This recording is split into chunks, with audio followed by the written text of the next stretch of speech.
여러분 반갑습니다. 서목사의 말씀 창고의 서목사입니다. 오늘도 함께 말씀을 나누는 여러분들을 사랑하고 축복합니다. 좋아요와 구독을 눌러주세요. 여러분과 함께 더 많은 말씀들을 나누기 원합니다. 오늘은 다니엘 5장 1절에서 12절 말씀입니다.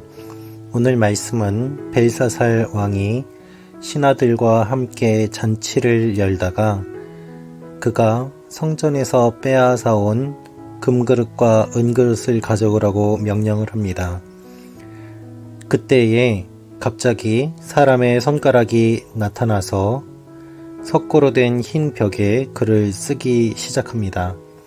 왕이 그것을 보고 소스라치게 놀라고 그 글씨가 무엇을 의미하는지 해석하려고 하지만 아무도 그것을 해석하지 못했습니다. 그때에 왕의 어머니가 잔치가 벌어진 곳에 와서 다니엘의 이야기를 합니다.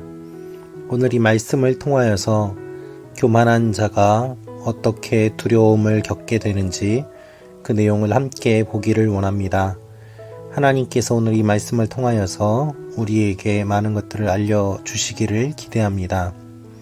1절 말씀입니다. 벨사살 왕이 신하들 1000명을 위해 큰 잔치를 열고 그 1000명 앞에서 술을 마셨습니다. 갑자기 왕이 바뀌었습니다. 느부갓네살 왕이 아니라 그의 아들 벨사살이 왕이 되었습니다. 그가 왕이 된 지 몇 년째인지 정확하게 나와 있지는 않습니다. 그러나 그가 왕권을 잡고 또한 그의 왕권이 아버지와는 다른 기반이 약한 가운데 왕권을 잡았기 때문에 신하들과 함께 잔치를 열면서 자신의 업적을 자랑하고 권위를 나타내기 위한 모습을 보이고 있다는 것을 우리는 알 수 있습니다. 그는 잔치를 열었고 신하들 앞에서 자신의 권위를 내세우고자 하였습니다.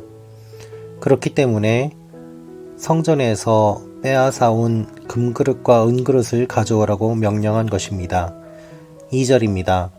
벨사살이 술을 마시다가 자기 아버지 느부갓네살이 예루살렘 성전에서 빼앗아온 금그릇과 은그릇을 가져오라고 명령했습니다. 왕과 귀족들과 왕비들과 후궁들과 함께 그것으로 술을 마시기 위해서였습니다. 예루살렘 성전에서 빼앗아온 금그릇과 은그릇을 가져오라고 명령합니다. 그것으로 술을 마시기 위해서였습니다. 그것은 자신이 빼앗아온 것이 아니었습니다. 아버지 느부갓네살이 빼앗아온 것이었습니다. 자신의 업적이 없었기 때문에 아버지의 업적으로라도 그것을 과시하기 위함이었습니다. 여러분, 우리는 자신의 업적이 없으면 남의 업적을 빌려서라도 교만해지기 쉽습니다. 내가 누구의 아들이다. 내가 누구 집의 가문에 속해 있다.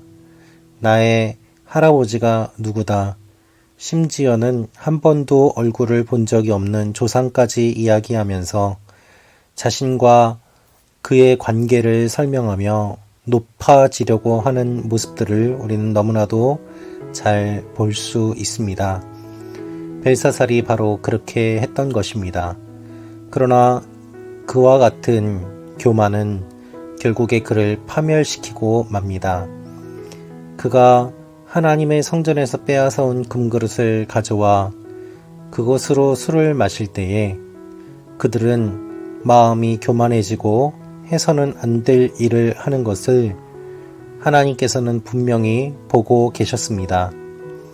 3절 4절입니다. 예루살렘 하나님의 성전에서 빼앗아온 금그릇을 가져오자 왕과 귀족들과 왕비들과 후궁들은 그것으로 술을 마셨습니다. 그들은 술을 마시면서 금, 은, 쇠, 청동, 나무, 돌로 만든 신들을 찬양했습니다. 이것은 하나님을 모독하는 것이었습니다. 특별히 하나님의 성전에서 빼앗아온 금그릇과 은그릇은 성물이었습니다. 예배를 위해 사용되었던 것들, 하나님의 영광을 위해 사용되었던 것들을 술을 마시며 또한 우상들을 찬양하는 내용의 노래들을 했던 것입니다. 하나님 보시기에 가증한 것이었습니다. 특별히 느부갓네살 왕이 꿈을 꾸고 다니엘을 통하여서 해석하도록 하셨음에도 불구하고 그의 아들 벨사살은 아버지가 꾼 꿈에 대해서는 알지 못하고 듣지도 못하고 너무나도 교만하게 또한 방자하게 행동하는 모습을 우리는 볼 수 있습니다. 그래서 하나님의 손가락이 나타난 것입니다.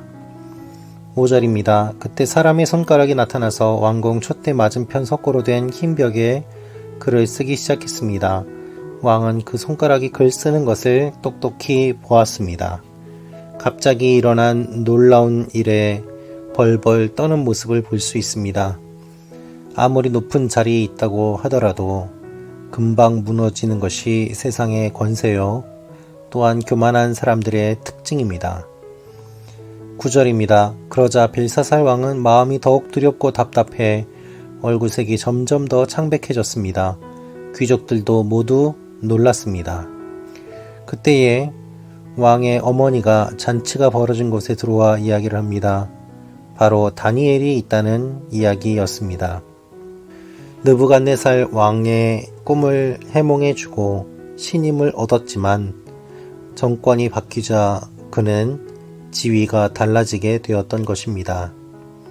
그래서 왕의 어머니가 일깨워주고 이야기함으로 말미암아 다니엘이라는 존재가 각인되는 것을 보게 됩니다. 세상의 정권에 아부하고 또한 인정받는다고 하더라도 그 정권이 금방 흔들리고 무너지고 오래가지 않기 때문에 그것은 완전한 보장이 되지 못합니다. 그럼에도 불구하고 우리는 그것에 의지하며 또한 그 한 자리를 얻고자 몸부림치며 살아가는 것이 우리의 삶입니다. 하나님께서는 한순간에 그들을 무너뜨리실 수 있습니다. 그래서 우리에게 말씀하십니다. 무엇을 의지하고 있느냐라는 것입니다. 이 세상의 모든 것들은 마치 바벨탑과 같습니다. 하나님께서 한번 움직이시면 금방 무너지고 말 것들입니다. 그래서 하나님은 쉽게 움직이시지 않습니다. 신중하십니다.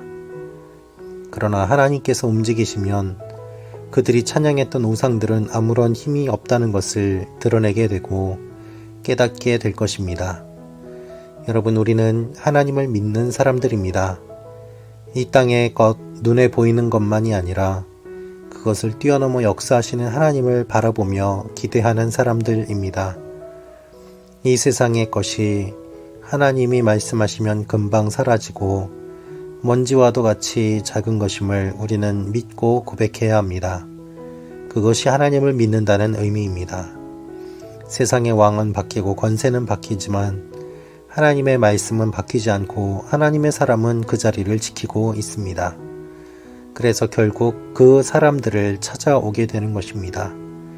오늘 하루도 하나님 앞에 굳건히 뿌리 내리며 우리가 있어야 될 자리를 지키는 하나님의 사람들이 되기를 원합니다.